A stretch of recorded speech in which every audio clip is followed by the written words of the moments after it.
Okay, no?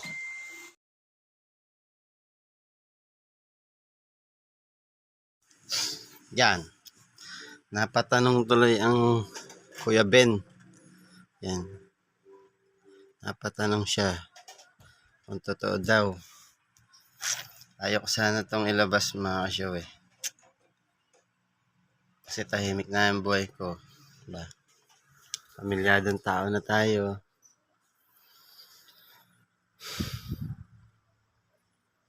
Siyempre. Pero wala eh. Mangungulit kayo eh. So ilalabas natin.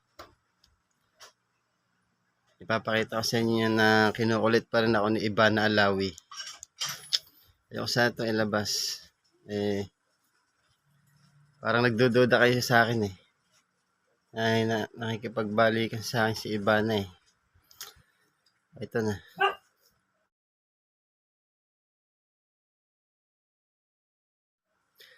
Yan. Okay, no?